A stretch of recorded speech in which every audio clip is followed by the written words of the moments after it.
जय हिंद साथियों, स्वागत है आपका self study classes with Sumit Jain YouTube channel में। तो दोस्तों, आज का जो सेशन है वो स्टार्ट हो चुका है। सभी लोग लाइव आ जाएंगे, वीडियो को लाइक करेंगे।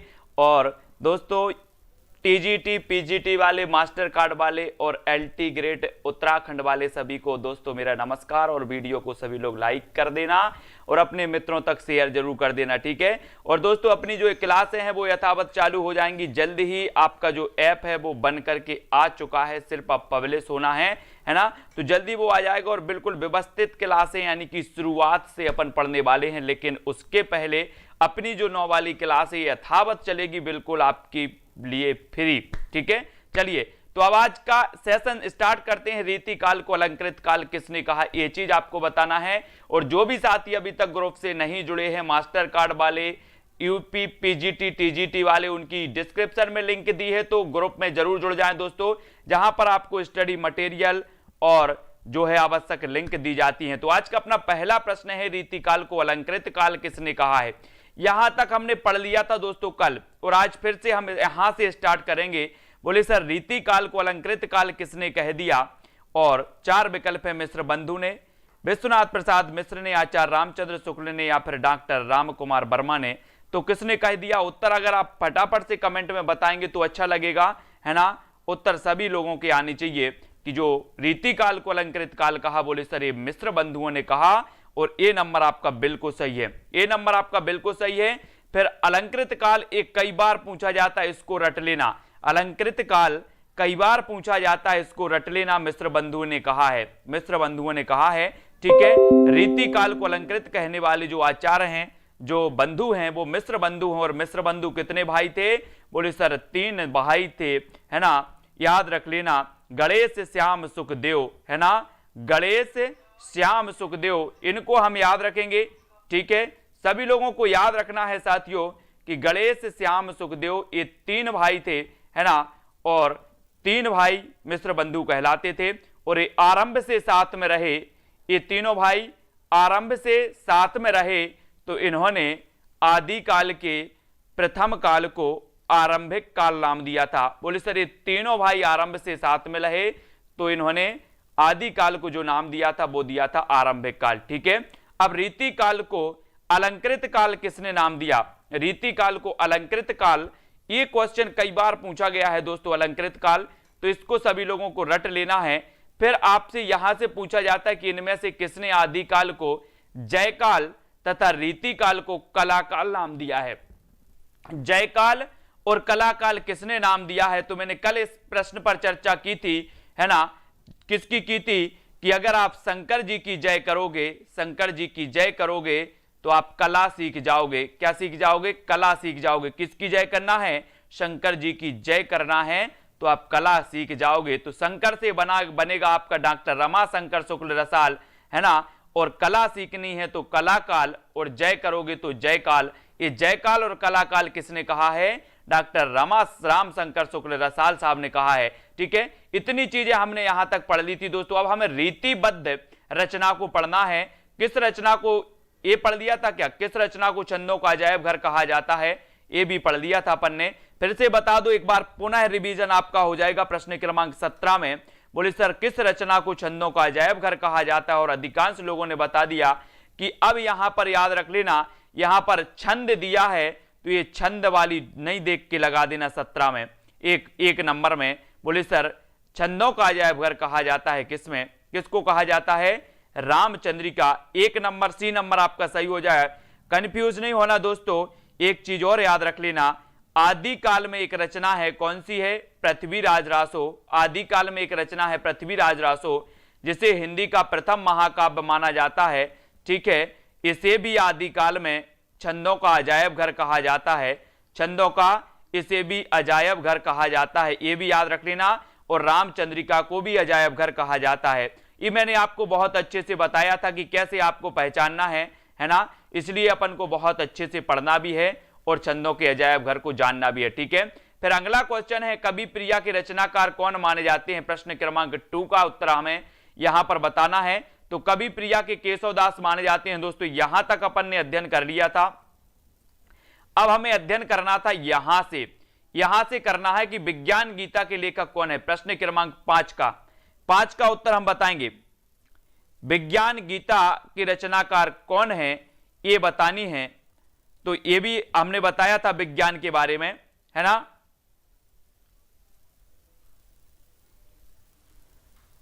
ठीक है, तो ये विज्ञान गीता जो लेखक हैं वो केशवदास हैं। ठीक है, केशवदास हैं, यानी सी नंबर आपका सही है। इस विज्ञान गीता को याद रख लेना, इस विज्ञान गीता को याद रखना है आपको, है ना। ये कई बार पूछी गई है आपके एग्जाम में। अब जहांगीर जस चंद्रिका यानी कि 8 का उत्तर, जहांगीर जस चंद्रिका के रचनाकार कौन है। जहांगीर जस चंद्रिका ये भी किसकी होगी, किसकी होगी, किसकी होगी ये भी, तो इसको याद भी रखना है दोस्तों।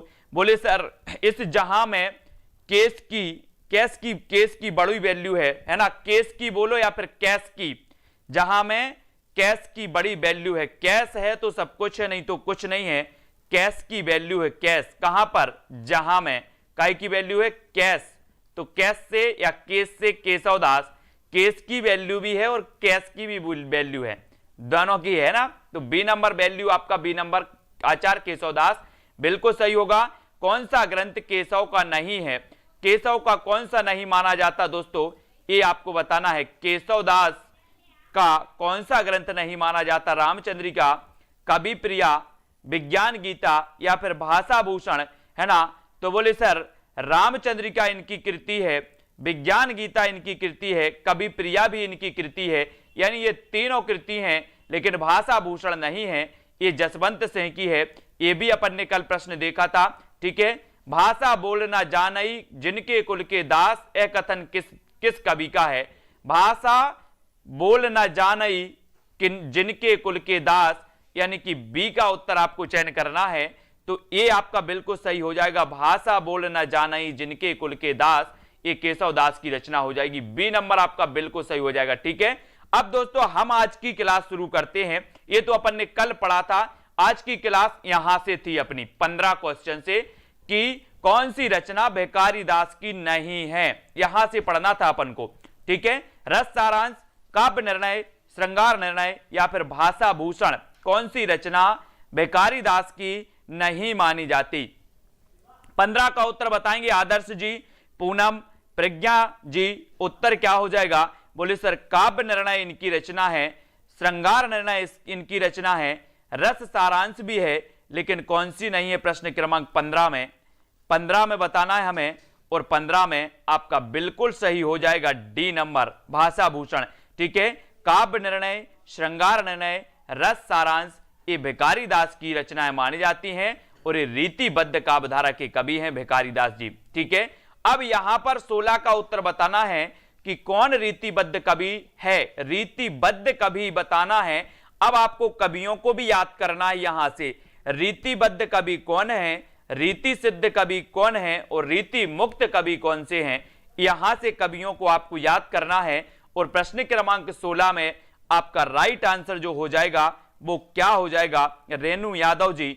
रीतिबद्ध कवि अगर आपसे बनते हैं तो जल्दी से बताओ। अभी तो अपन ने पढ़ा था, बोले सर जो भिखारी दास है, भिखारी दास ये रीतिबद्ध कवि माने जाते हैं। कौन, भिखारी दास, है ना। यानी आपका उत्तर जो सी है वो बिल्कुल सही हो जाएगा, भिखारी दास, है ना। घनानंद रीति मुक्त काव्यधारा के कवि हैं, ठाकुर भी रीति मुक्त काव्यधारा के कवि हैं, और ये जो गोविंद स्वामी हैं, ये गोविंद स्वामी तो बोले सर भक्ति काल से संबंधित हैं, है ना। तो ये ठाकुर का याद रख लेना, और घनानंद का ये रीति मुक्त काव्यधारा के हैं, भिखारी दास रीतिबद्ध काव्यधारा के हैं, है ना, ये याद रखेंगे।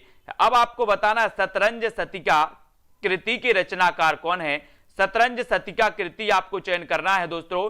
प्रश्न क्रमांक 17 में ये किसकी हो जाएगी, शतरंज शतिका। शतरंज शतिका के जो लेखक हैं वो कौन है, फिर आपका उत्तर क्या हो जाएगा, शतरंज शतिका, शतरंज शतिका। और बिल्कुल सही उत्तर आपका होगा, क्या होगा, इसको याद रख लेना, थोड़ा सा कठिन है लेकिन ये भिखारी दास जी की रचना है ना, भिखारी दास जी की रचना है। ए नंबर आपका बिल्कुल सही हो जाएगा, ए नंबर। ठीक है, ए नंबर सही हो जाएगा। भिखारी दास की रचना फिर हमें 18 बताना है। रीतिबद्ध काव्य धारा को भी मैं आपको ट्रिक से याद करवाऊंगा, रीति सिद्ध धारा को भी करवाऊंगा, रीति मुक्त काव्य धारा के अंतर्गत कौन आते हैं वो भी करवाऊंगा। आपको कोई कोड यूज नहीं करना, आपको कोई कुछ भी यूज नहीं करना, सिर्फ क्लास देखना है, याद हो जाएगा सारा हिंदी साहित्य। भिखारी दास की रचना कौन सी मानी जाती है? बोले सर हम ये जो भिखारी है, भिखारी दास की जो रचना है वो है काव्य निर्णय। कौन सी है? काव्य निर्णय, यानी कि आपका ए नंबर बिल्कुल सही है। ए नंबर आपका बिल्कुल सही हो जाएगा, काव्य निर्णय, है ना। ये किसकी रचना है? ये भिखारी दास जी की रचना मानी जाती है और ए आपका बिल्कुल सही है। ठीक है, ए नंबर सही है।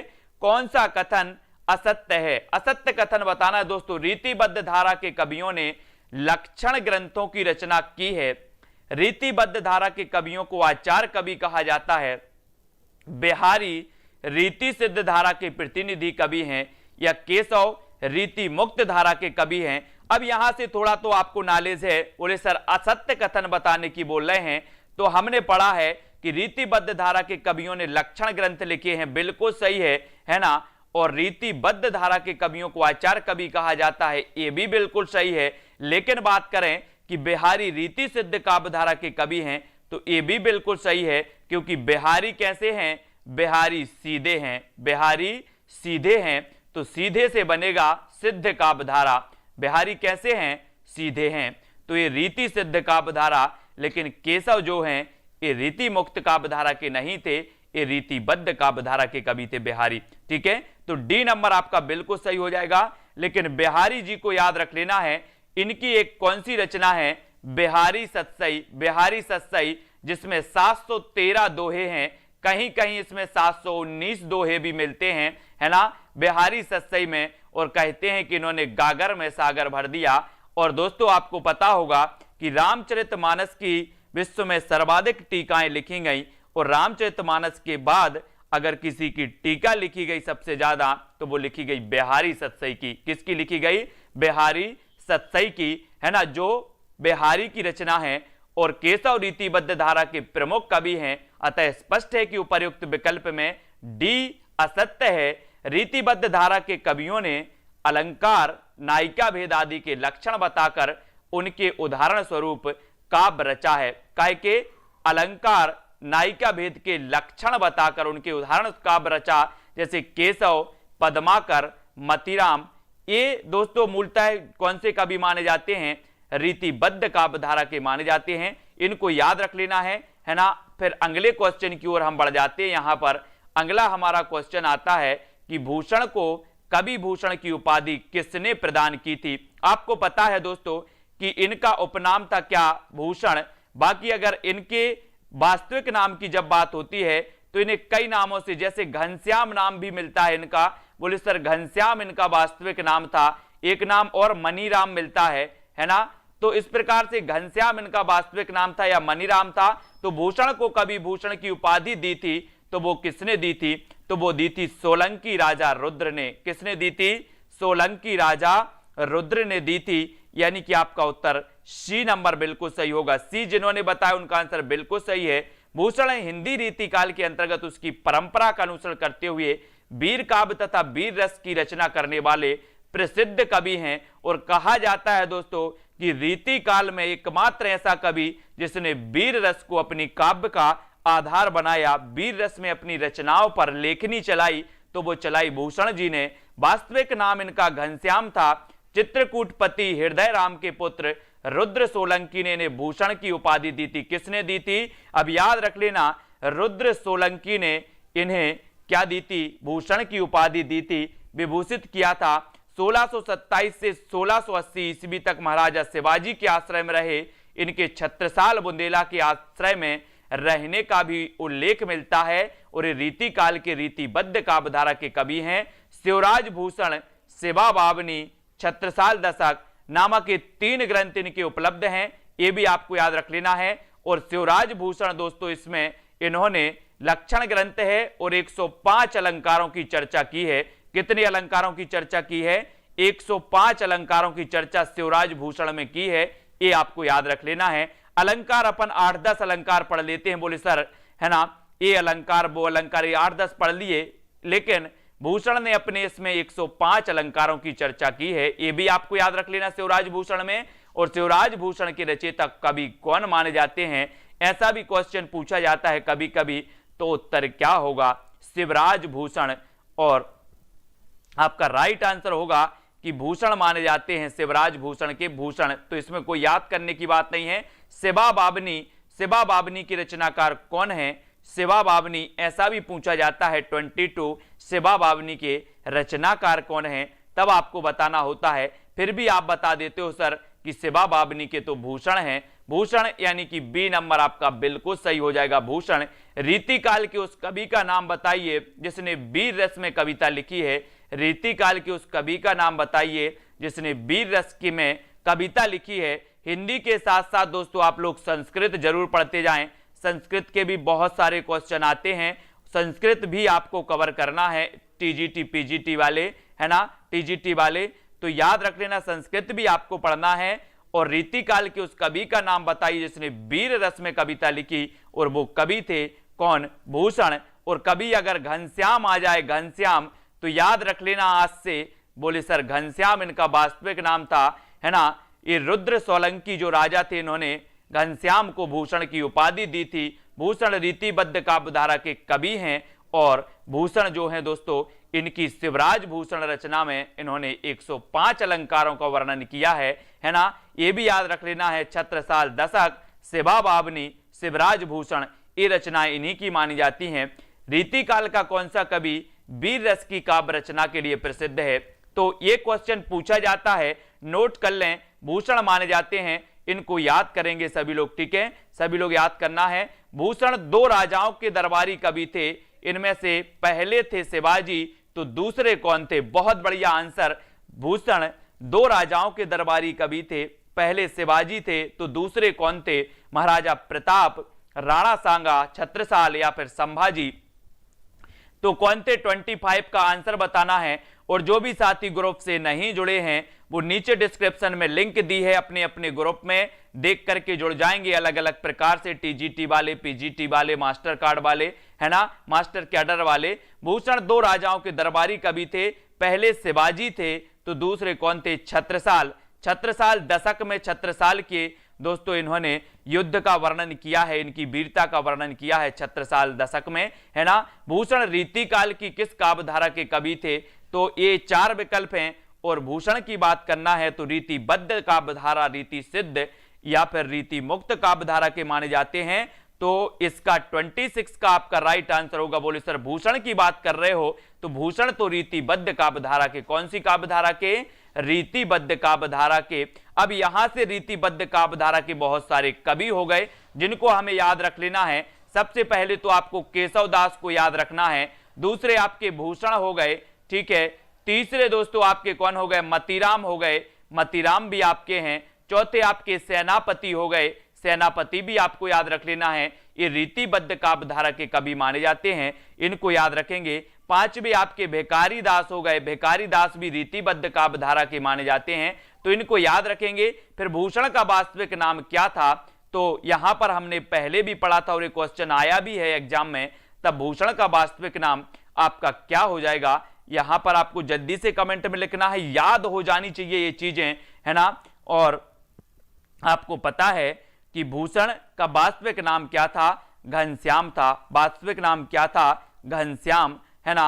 और ए नंबर आपका बिल्कुल सही हो जाएगा, ए नंबर आपका बिल्कुल सही हो जाएगा। महाकवि भूषण की रचना कौन सी है, 4 विकल्प है, रेणुका, चिदंबरा, दीपशिखा या फिर छत्रसाल दशक, ये बताना है। अपना ऐप लॉन्च हो जाएगा दोस्तों कल या परसों में, ठीक है, उसमें फिर आपको कोर्स मिलेंगे, है ना, वो मैं भी आपको बता दूंगा, ठीक है।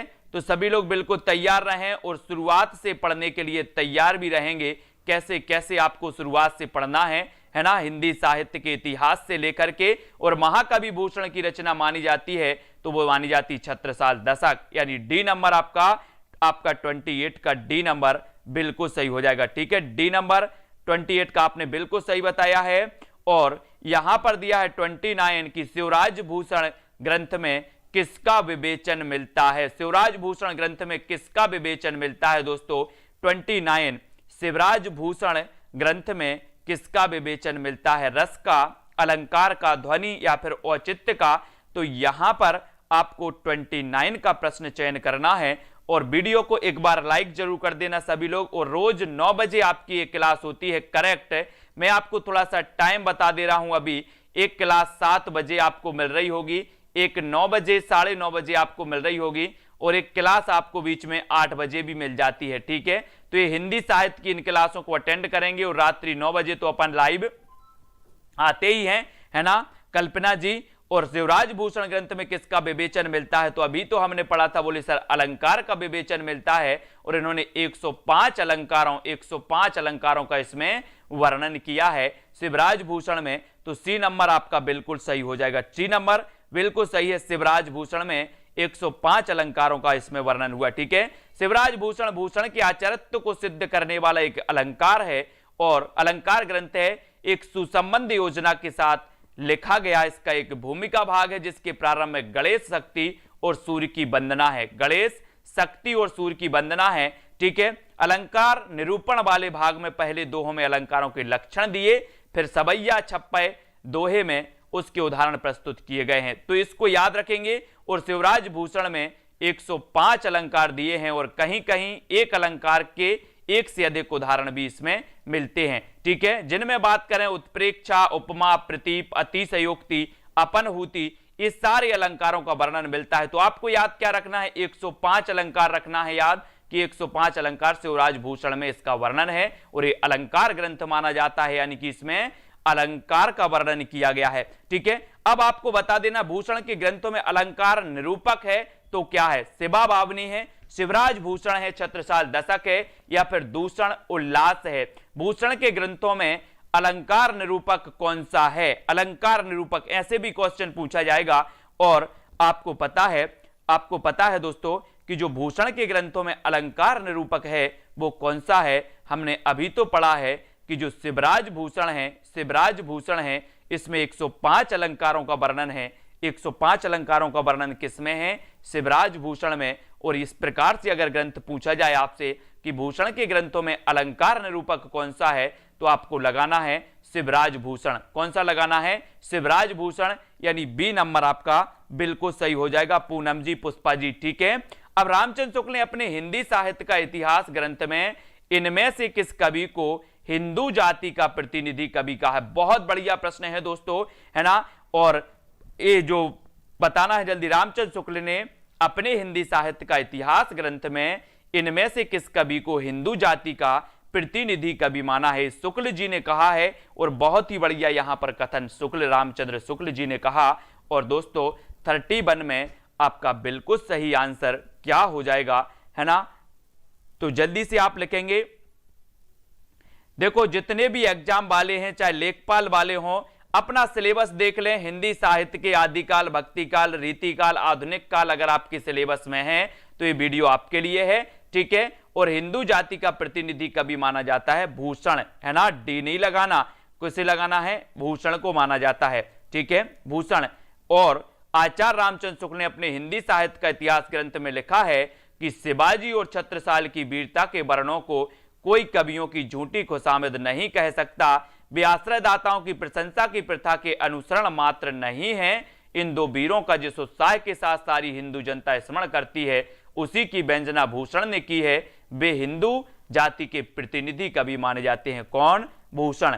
कौन माने जाते हैं? भूषण माने जाते हैं। आर्यन शुक्ला जी, गंग कवि का जन्म स्थान क्या है? 32 गंग कवि बताना है। इनका जन्म स्थान क्या माना जाता है? प्रतिमा कुमारी और आगरा, इटावा, प्रयाग या फिर गंगापुर नगर। तो गंग कवि का क्या हो जाएगा? गंग कवि है, इनका जन्म स्थान बताना है। और जन्म स्थान इनका बहुत सारे लोगों ने पढ़ा है कि गंग कवि का जन्म स्थान जो है वो माना जाता है आपका कौन सा? इटावा। इटावा यानी सी नंबर आपका बिल्कुल सही है ना। गंग कवि का जन्म स्थान क्या है? इटावा। देखो गंग कवि के बारे में, गंग कवि 1538 से 1625 ईस्वी, है ना, रीतिकालीन काव्य परंपरा के प्रथम कवि थे। ये इटावा जिले के एक नार गांव के निवासी थे। इनका मूल नाम था गंगाधर। गंग के मुख्य ग्रंथ थे गंग पदावली, गंग पच्चीसी और गंग रत्नावली। तो इसमें गंग गंग आया तो बोले सर गंग कवि हैं इसके, गंग आ गया तो गंग कवि थे, है ना। 1538 से 1625 इनका क्या माना जाता है दोस्तों, जन्म और मृत्यु ये सन माना जाता है। गंग जाति के ब्राह्मण थे, अकबर के दरबारी कवि थे। इसके अतिरिक्त रहीम, बीरबल मानसे तथा टोडरमल के प्रिय थे। कहा जाता है कि अपनी स्वादिष्ट स्पष्टवादिता के कारण जहांगीर के कोप भाजन का शिकार हुए और इसने इन्हें हाथी से कुचलवा दिया। भिखारी दास जी ने इनके विषय में कहा कि तुलसी गंग दो भये सुखबिन में सरदार। ये पंक्ति कई बार पूछी गई है, इसको याद रख लेना। तुलसी गंग दो भये सुखबिन में सरदार, है ना।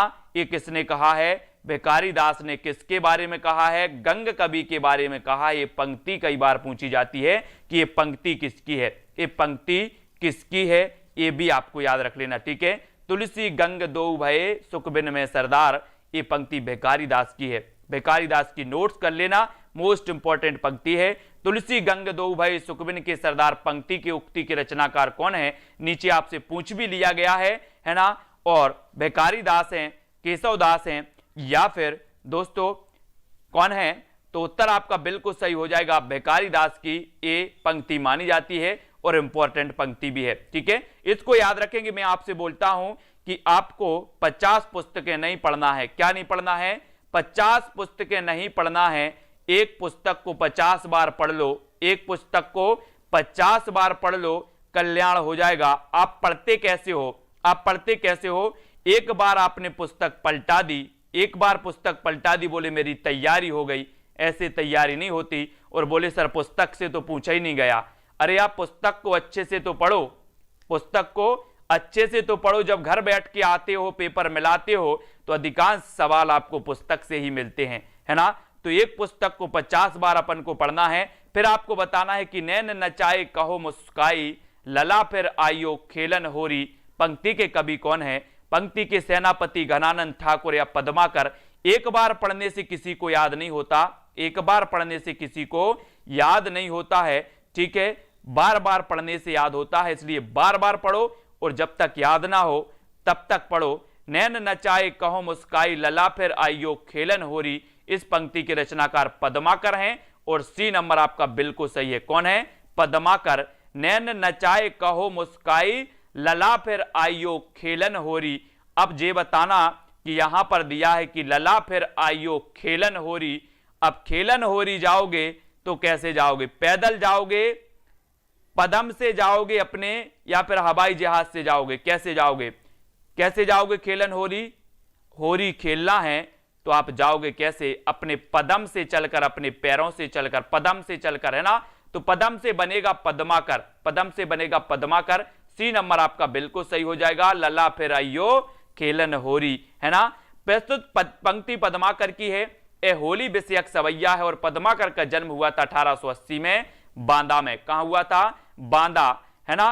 पदम को बांदा, पदम को बांदा कैसे याद रखोगे, पदम को 1880 में बांदा। इनके पिता का नाम था मोहनलाल। पद्माकर को रीतिकाल के कवियों में श्रेष्ठ स्थान प्राप्त है और कविराज श्रोमणी की पदवी, अच्छी जागीर मिली। अंतिम समय निकट जानकर पद्माकर जी कानपुर गंगा तट चले गए और वहीं अपने जीवन के शेष 7 वर्ष पूरे किए। अपनी प्रसिद्ध रचना गंगा लहरी इन्होंने इसी समय के बीच रची थी। पद्माकर का जगत विनोद काव्य रसिकों और अभ्यासियों दोनों का कंठहर है। ये जगत विनोद याद रख लेना, जगत विनोद पद्माकर, जगत विनोद पद्माकर, ठीक है। ये रचना सभी लोग याद कर लेना, ठीक है। ये पूछी जाती है कई बार, जगत विनोद पद्माकर, ठीक है। अब यहां पर आपको बताना है हां कि नैन नचाई कहो मुस्काई, लला फिर आइयो खेलन होरी। ये पंक्ति को सभी लोग याद रखेंगे, कुरैशी जी, है ना। तो यहां पर आपको सी नंबर पद्माकर बिल्कुल सही हो जाएगा, है ना। गंगा लहरी किसकी रचना है, एक गंगा लहरी बताना है।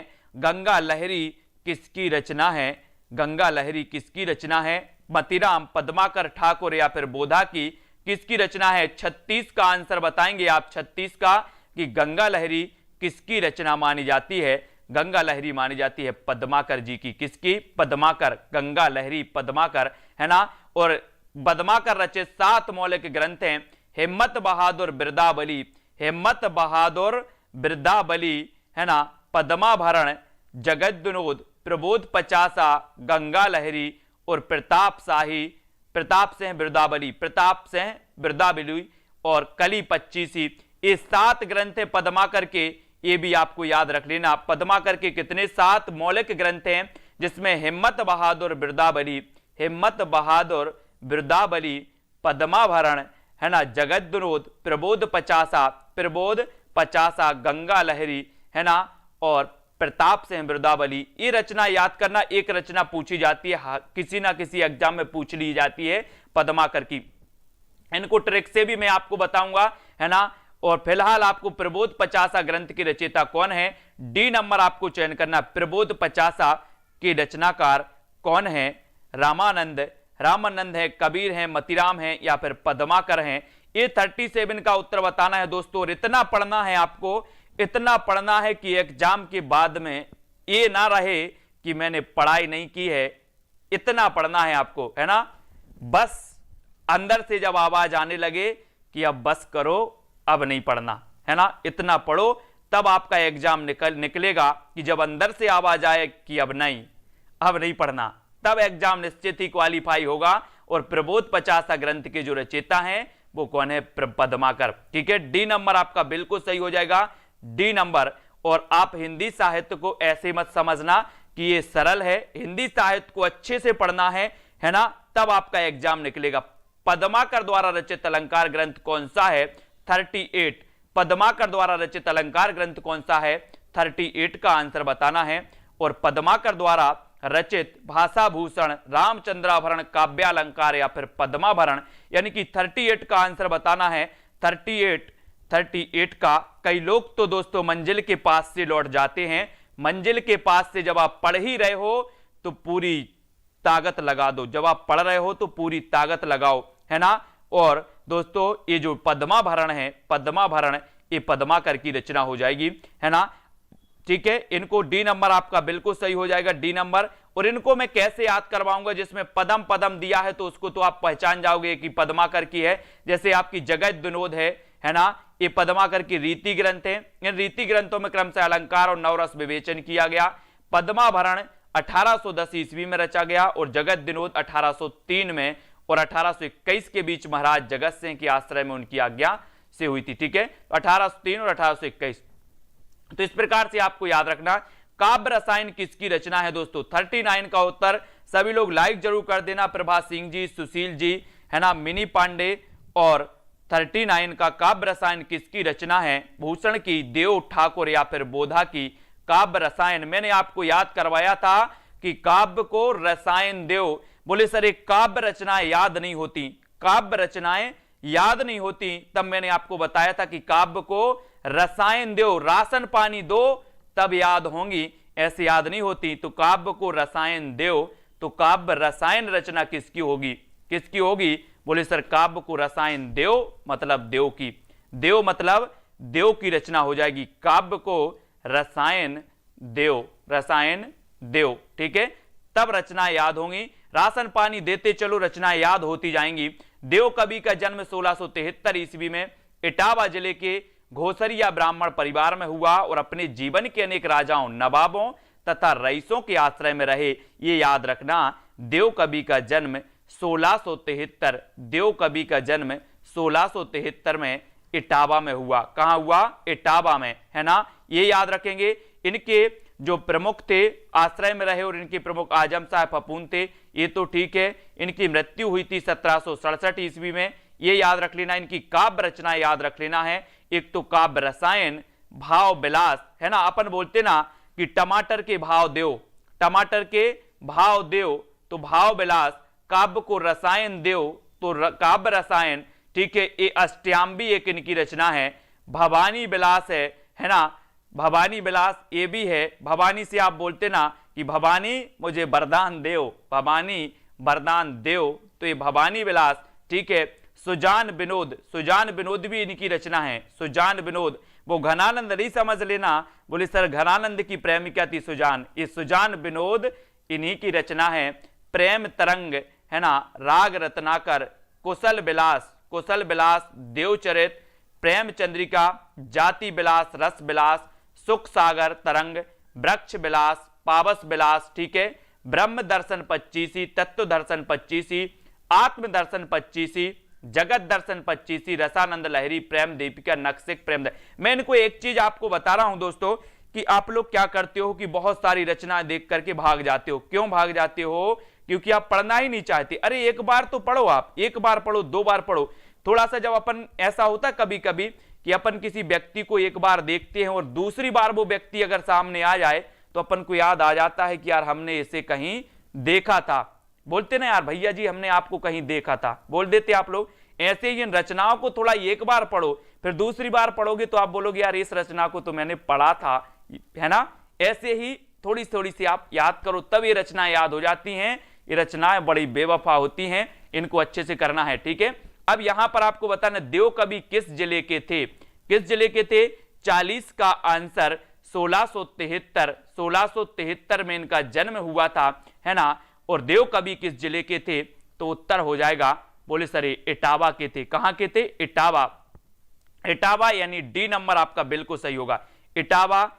ये याद रखना, देव कवि कहां के थे? इटावा के थे। इनका जन्म इटावा में हुआ था। सुजान विनोद के रचनाकार सुजान विनोद, कई लोग तो घनानंद ठोक करके आएंगे, टिक करके आएंगे, बोले सर इसमें सुजान आ गया था इसलिए मैंने क्या लगा दिया? वो लगा दिया घनानंद, है ना, क्योंकि घनानंद की प्रेमिका का नाम था सुजान, इसलिए लगा दिया। आप ऐसा नहीं करना। ये सुजान विनोद के रचनाकार कौन थे? तो वो थे देव, है ना। तो देव यानी बी नंबर आपका बिल्कुल सही हो जाएगा, बी नंबर, ठीक है, ये याद हो जाएगा। अब यहां पर आते हैं, अगला क्वेश्चन है जाति विलास। जाति विलास के रचनाकार कौन है? जाति विलास भिखारी दास, देव, मतीराम या फिर भूषण है। अपने सभी साथियों को लाइक जरूर कर देना दोस्तों, वीडियो को लाइक करना, शेयर करना और जल्दी जल्दी से सभी लोग लाइक करना है। बहुत सारी चीजें हैं, सारी चीजें याद हो जाएंगी, आप बिल्कुल भी चिंता नहीं करना। एक एक चीज, जो चीजें महत्वपूर्ण हैं उनको मैंने बहुत सारी वीडियो के माध्यम से याद करवाया है और सारी याद भी आपको करवा दूंगा। जाति विलास देव कवि की है। अष्टयाम किसकी रचना मानी जाती है? अष्टयाम। अष्टयाम के रचनाकार कौन है? कौन है? सुशील यादव जी। इनको सुजान सागर याद आ गया, बहुत बढ़िया। और अष्टयाम किसकी रचना मानी जाती है? तो ये मानी जाती है देव कवि की। अष्टयाम बोले सर देव, अष्टयाम देव कवि की है। रीतिबद्ध कवि देव हैं। तो ये कैसे हैं? अलंकारवादी हैं, रीतिवादी हैं, वक्रोक्तिवादी या फिर रसवादी हैं? थोड़ा सा कठिन प्रश्न लेकिन स्पेशल प्रश्न है। रीतिबद्ध कवि देव, जो देव कवि हैं ये रीतिबद्ध काव्यधारा के कवि हैं। और बोले सर हमने 33 संचारी भाव पढ़े थे, लेकिन 34वां छल नामक संचारी भाव देव ने माना है। 34वां छल नामक संचारी भाव देव कवि ने माना है, ये भी याद रख लेना। और जो देव कवि थे ये ना तो अलंकारवादी थे, ना वक्रोक्तिवादी थे, ना रीतिवादी थे, ये क्या थे? रसवादी थे। क्योंकि आप ना अलंकार मानोगे, ना रीति मांगोगे, ना वक्रोक्ति मांगोगे। अगर कभी धूप से आओगे, कभी परेशान होकर के आओगे तो आप बोलोगे सर गन्ना का रस दो, गन्ना का रस दो। तो रस दो, ये देव जो थे ये रसवादी कवि थे, है ना। कैसे थे? रसवादी कवि थे। रीतिबद्ध कवि देव ये रसवादी थे, ठीक है। तो डी नंबर आपका बिल्कुल सही होगा। रसवादी विवेचना एक शास्त्रीय विवेचना थी जिसकी अभिव्यक्ति हिंदी के अनेक कवियों में पाई जाती है ना। इनको याद रखेंगे। देव किस प्रकार के कवि हैं? तो रसवादी हैं। कर तो लिया इसको याद, ये पूछा भी गया कई परीक्षा में। भूलि कहत नव रस सुकवि सकल मूल श्रृंगार, ये पंक्ति किसकी है? भूल कहत नव रस सुकवि सकल मूल श्रृंगार। इस प्रकार से आपको बताना ये पंक्ति किसकी मानी जाएगी। यानी कि 46 का आंसर सभी को चयन करना है दोस्तों। तो जल्दी आंसर क्या हो जाएगा? उत्तर क्या होगा? भूल कहत नव रस सुकवि सकल मूल श्रृंगार। अब एक चीज बताना कि हम क्या बोलते? भगवान को बोलते देव। भगवान को क्या बोलते? देव बोलते हैं, देव, है ना। अब जब अपन देव के पास जाते हैं तो अपन बोलते हैं कि हे देव हमसे भूल हो गई। क्या हो गई? भूल। तो यहां पर भूल ही कहत नव रस सुकवि, यहां पर रस भी आ गया, रसवादी कवि हैं। और क्या हो गई? जब हम देव के पास जाते हैं तो बोले भूल हो गई हमसे, एक नारियल चढ़ाएंगे, है ना। ऐसे ही बोलते ना, एक नारियल हम चढ़ा दे रहे, हमसे भूल हो गई, हम चढ़ा नहीं पाए थे। पास हो गए हमने बोला था कि भगवान देव हम पास हो जाए, एक नारियल चढ़ाएंगे, भूल गए। लेकिन तो भूल से भूल यानी कि ये देव कवि की ए नंबर आपका बिल्कुल सही हो जाएगा। भूल ही कहा नवरस सुकवि सकल मूल श्रृंगार है, उक्ति आचार देव की है। और कवि ने अपने ग्रंथों में श्रृंगार का वर्णन अत्यंत प्रभावोत्पादक ढंग से किया और देव ने संयोगानुभूति की अभिव्यंजना करते हुए नायक एवं नायिका के परस्पर मिलन का निरूपण अत्यंत गंभीरता और त्याग से किया है। ठीक है, अगला देखो यहां पर आपका बताना है कि अमीय हलाहल मद भरे सुइत श्याम रतनार जियत मरत झुक झुक परत जिह चितबत एक बार। ये 47 का उत्तर बताना है असरत्ती जी। अमीय हलाहल मद भरे, अब यहां इसका क्या नहीं लेना, अर्थ नहीं लेना। देखो कैसे याद रखना है, याद इसका अर्थ तो कुछ और है लेकिन याद कैसे रखना है, याद रखना अमीय से बनेगा क्या, आम। बोले सर अमीय से आम, ठीक है, हमने ले लिया आम। अब आम में क्या होता है, आम में क्या होता है, आम में तो बोले सर रस होता है, रस। तो उत्तर लगा लो, अब आपको ही लगाना है। अमीय हलाहल मद भरे सुइत श्याम रतनार जियत मरत झुक झुक परत जिहि चितबत एक बार। पंक्ति के अर्थ पर नहीं जाना है, सिर्फ आपको एक शब्द पकड़ना है अमीय, और अमीय से बनेगा बोले सर आम, और आम में होता है रस, और रस यानी कि रसलीन। और डी नंबर आपका बिल्कुल सही हो जाएगा। इनका वास्तविक नाम क्या था वो भी आप लोग बता देना जरा कमेंट के माध्यम से। उपर्युक्त दोहा रसलीन का है, किंतु भ्रम बस कुछ लोग इस दोहे को बिहारी का दोहा मान लेते हैं, अब नहीं मानना। रसलीन रीतिकाल के महत्वपूर्ण कवि हैं। 1669 ईस्वी में उत्तर प्रदेश के हरदोई जिले के ऐतिहासिक गांव बिलग्राम में इनका जन्म हुआ था, ये भी याद रख लेना है। रसलीन का वास्तविक नाम मीर गुलाम नबी था। वे संस्कृत, प्राकृत, अपभ्रंश और ब्रज और अवधी के साथ साथ अरबी और फारसी भाषा के भी विद्वान थे। ठीक है, ये भी आपको याद रख लेना है। और कवियों की भांति इन्होंने भी अपने आप के रसलीन उपनाम जोड़ लिया था।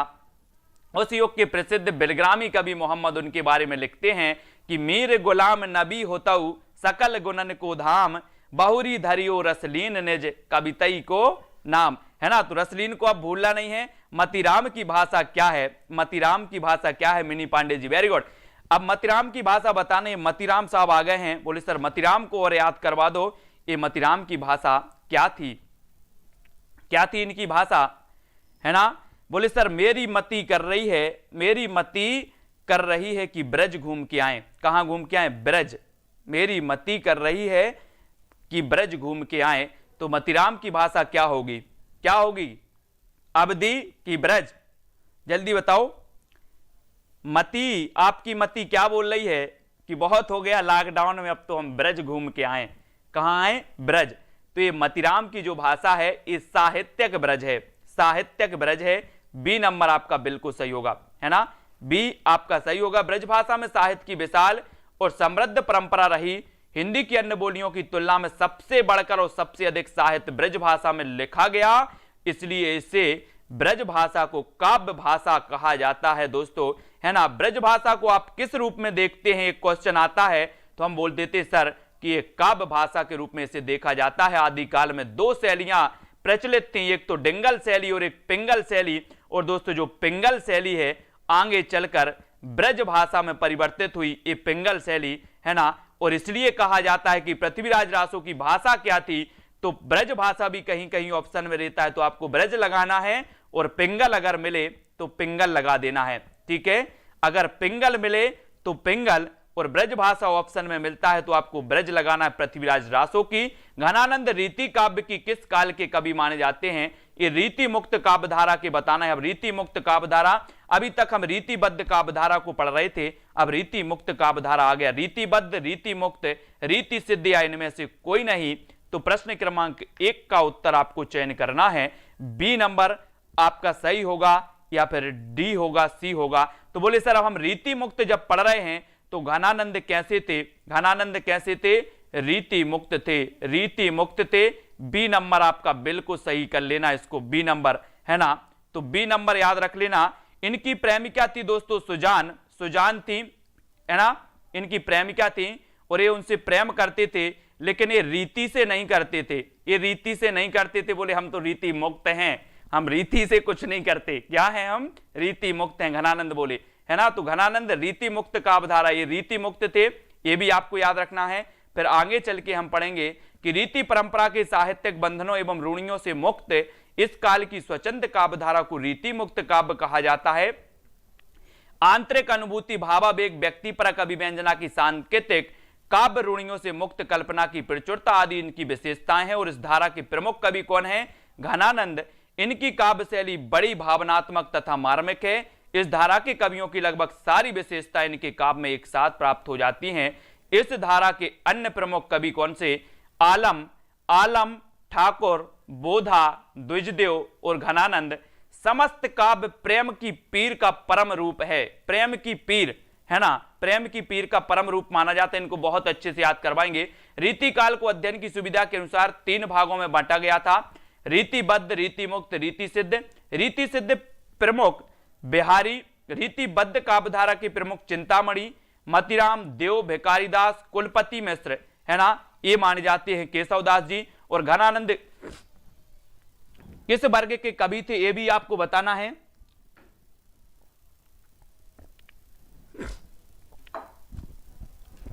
तो सभी लोग बताएंगे अब घनानंद किस वर्ग के कवि थे।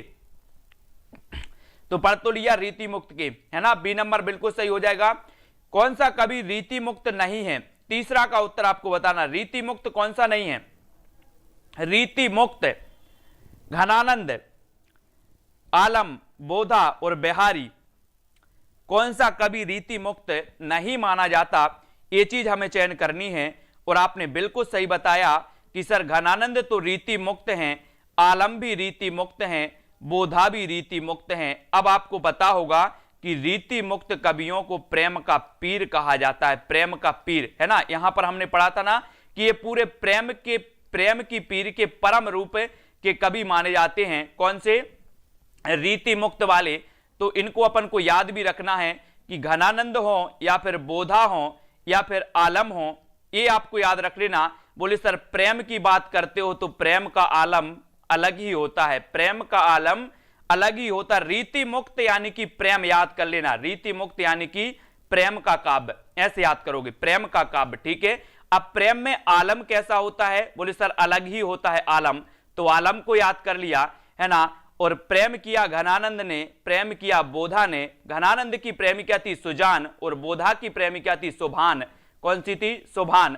तो कभी कभी ऐसा भी पूछा जाता है कि बोधा की प्रेमिका का नाम क्या था, तो शोभान, और घनानंद की, है ना, कौन सी थी? सुजान। इनको भी आपको याद रख लेना है, ठीक है। और इनमें से कौन सा कवि रीति मुक्त नहीं है? 4 का उत्तर फिर आपको बताना है। रीति मुक्त कवियों को भी आपको याद रख लेना है। कुछ चीजें तो ऐसे ही आपको याद होती जाएंगी, है ना। इनमें से कौन सा कवि रीति मुक्त नहीं है? तो बोले सर ये तो हैं, ये हैं, ये हैं, लेकिन कौन नहीं है? केशवदास नहीं है। केशवदास नहीं है, यानी डी नंबर आपका बिल्कुल सही है। केशवदास जी नहीं है, ये तो हमने पहले पढ़ा। यह संकोच कहा जा सकता है कि भाषा पर जैसा अचूक अधिकार इनका था वैसा और किसी कवि का नहीं। रामचंद्र शुक्ल का यह कथन किस कवि के संबंध में कहा गया है, ये बताना है प्रश्न क्रमांक 5 में, है ना।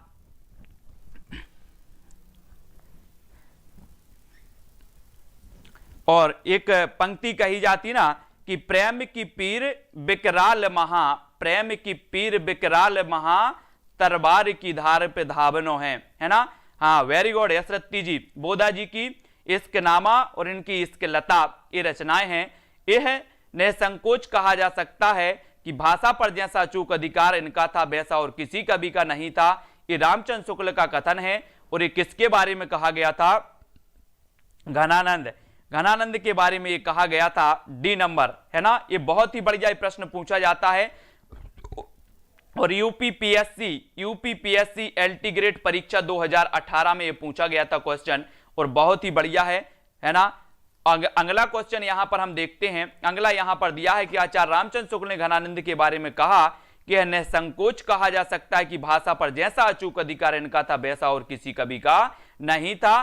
भाषा मानो इनके हृदय के साथ जुड़कर ऐसी यशवर्तनी हो गई थी कि उसे अपनी अनूठी भाव भंगी के साथ साथ जिस रूप में चाहते थे उस रूप में मोड़ सकते थे। उनके हृदय का योग पाकर भाषा को नूतन गतिविधि का अभ्यास हुआ। पहले से कहीं अधिक बलवती दिखाई पड़ती, जब आवश्यकता होती थी तब वे उसे बंदी प्रणाली पर हटाकर अपनी प्रणाली पर ले जाते थे। तो ये घनानंद के बारे में कहा था, इतनी चीज आपको याद रखनी है। फिर आपको बताना है यहां पर कि इनमें से किस कवि की प्रेमिका का नाम सुजान था। एक क्वेश्चन भी पूछ लिया गया आपसे 6 नंबर में, तो आपको पता भी है, जल्दी से बता दो क्या हो जाएगा।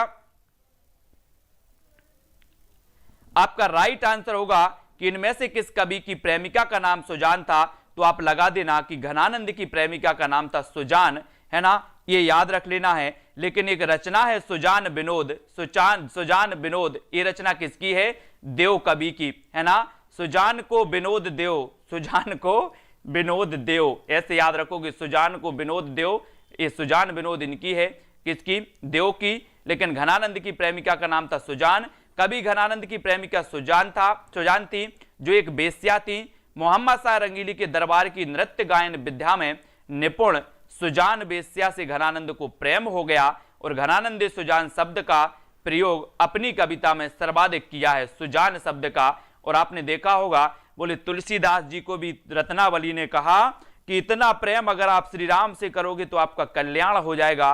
तो इन्होंने सब छोड़ दिया और वैराग्य हो गया, है ना। वो आपने पंक्ति पढ़ी ना तुलसीदास की, मैंने जो बनाई थी कि तुलसी को वैराग्य हुआ है, राम राम यह जान की, है ना। ये पंक्ति किसने नहीं पढ़ी है तुलसीदास की? सबने पढ़ी होगी। वही वैराग्य हो जाता है तुलसीदास को। और सुजान शब्द का प्रयोग किस कवि की कविता में सर्वाधिक हुआ? तो उत्तर हो जाता है घनानंद, यानी सी नंबर। वियोग श्रृंगार का प्रधान मुक्तक कवि कौन सा है? 8 का उत्तर। वियोग श्रृंगार का प्रधान मुक्तक कवि कौन सा है? दोस्तों आपने पढ़े होंगे, श्रृंगार रस को रसराज कहा जाता है, श्रृंगार रस को रसराज कहा जाता है। और इसके 2 भेद होते हैं, एक तो संयोग और एक होता है वियोग, है ना। आपने संयोग के बारे में पढ़ा होगा कि राम को रूप निहारत जाने की कंगन के नग की परछाई, याते सब सुध भूल गई कर टेक रही पलटारत नाही। बोले सर इस पंक्ति में कौन सा रस है? आपने बता दिया संयोग रस है। अब वियोग रस की अगर बात आती है तो वियोग रस की जब बात करते हैं कि हे खग मृग हे मधुकर श्रेणी, जब सीता जी का हरण हो जाता है तो राम जी क्या करते हैं? खग और मृग से पूछते हैं कि हे खग मृग हे मधुकर श्रेणी, तुम देखी सीता मृग नयनी। तो ये वियोग का है। अब वियोग और करुण रस में क्या अंतर होता है, ये चीज भी आपको समझनी है ना। और वियोग श्रृंगार रस का जो मुक्तक कवि माना जाता है वो माना जाता है घनानंद। घनानंद यानी ए नंबर आपका बिल्कुल सही हो जाएगा, ठीक है। घनानंद स्वच्छंद काव्यधारा के कवि हैं। इस धारा के प्राय सभी गुण इनकी शैली में मिल जाते हैं, जैसे भावात्मक वक्रता और लाक्षणिकता, ये सभी मिल जाते हैं। ये भी आपको याद रख लेना है। और दोस्तों आपको पता है कि करुण रस और जो आपका वियोग श्रृंगार रस होता है, इनमें कभी कभी लोग कंफ्यूज हो जाते हैं, बोलिए करुण कर रहे हैं या फिर वियोग कर रहे हैं, है ना। तो आपको याद रख लेना है, वियोग श्रृंगार रस में क्या होता है, व्यक्ति विलपता है, लेकिन उसके अंदर एक भावना होती है, काय की मिलन की भावना होती है कि जो मेरा बिछड़ा है, जिससे मेरा वियोग हुआ है, वो आगे चलकर जरूर मिलेगा। लेकिन करुण रस में क्या होता है? करुण रस में होता है कि जो आपकी प्रिय वस्तु थी वो क्या हो चुकी है, नष्ट हो चुकी है। और आपके अंदर जो आपका विलपना होता है, जो आपका रोना और छाती पीटना होता है, उससे आपका स्पष्ट होता है कि आपको वो वस्तु नहीं मिलेगी। आप इस तरह से रोते और विलपते हो, है ना, तब आपका करुण होता है। लेकिन अगर मिलने की आशा हो तो वहां पर वियोग होता है, ठीक है। और करुण रस का स्थायी भाव होता है दोस्तों शोक। वीडियो को सभी लोग लाइक कर देना, वीडियो को शेयर कर देना। हिंदी की क्लास में टिपटॉप यूट्यूब चैनल पर लेता हूं, टिपटॉप यूट्यूब चैनल पर दोपहर 3 बजे, है ना। हिंदी व्याकरण की क्लास वहां पर चलती है दोपहर 3 बजे पे, है ना। और वहां पर हम अभ्यास करते हैं हिंदी के प्रश्नों का, और वहां पर व्याख्या सहित प्रश्न आपको इसी प्रकार से बताए जाते हैं और पढ़ते हैं। तो जिसको भी हिंदी व्याकरण का थोड़ा थोड़ा अभ्यास करना है वो आ जाएं, बाकी आपको तो और अच्छे से स्पेशल करा देंगे, है ना। तो वीडियो को सभी लोग लाइक करना, किसी को कोई डाउट हो, कुछ पूछना हो तो वो बता देना। और जो भी साथी ग्रुप से नहीं जुड़े हैं वो ग्रुप से जुड़ जाना, डिस्क्रिप्शन में दी है, ठीक है, इसको भी याद रख लेना है। और मिनी जी, संतोष जी, संजय जी, अनुज जी, लालदास जी, दारसू जी, वीडियो को लाइक जरूर करना है। जितने लोग देख रहे हैं वो लाइक जरूर कर देना। रोमा, आरू और कमला जी, सुशील कुमार जी, त्रिपाठी जी। और मस्ती से पढ़ो, अगर पढ़ना है तो पूरी दम से पढ़ो और मस्ती से पढ़ो तो आपको याद हो जाएगा, आपको याद हो जाएगा। ओपी चिंपा जी, है ना, सोनू सिंह जी, और सभी लोग शेयर कर देना अपने भाइयों को, साथियों तक, ग्रुप से जुड़ जाना, है ना। सानू सिंह और ललकुन कुमार जी, हरि नंदन जी, मंजू लाला जी, ठीक है, और प्रवीण जी, खुशी जी, सिबोला जी, पारो जी, कांति जी, फूल जहां जी, दारसू, पूनम जी। दोस्तों वीडियो को लाइक जरूर करना। पूनम जी वेरी गुड, है ना, हाँ वेरी गुड, बहुत बढ़िया, 1 साल से पढ़ रही हैं। मिथिलेश, शिव शंकर, अनीता जी, गोविंद जी, अमन जी, हरिनंदन, राधिका, दीपिका जी, है ना, और रोमा, आरती, पीहू जी। नेट की तैयारी अभी नहीं, आपके 13 को एग्जाम है, आप इससे पढ़ते रहें, कुछ ऐसा हो, है ना। बाकी नेट की नेक्स्ट एग्जाम तक मैं बहुत अच्छे से करवाऊंगा, है ना। नीलिमा, यसरती जी, ठीक है, विजय जी, सानू सिंह, मंजू जी,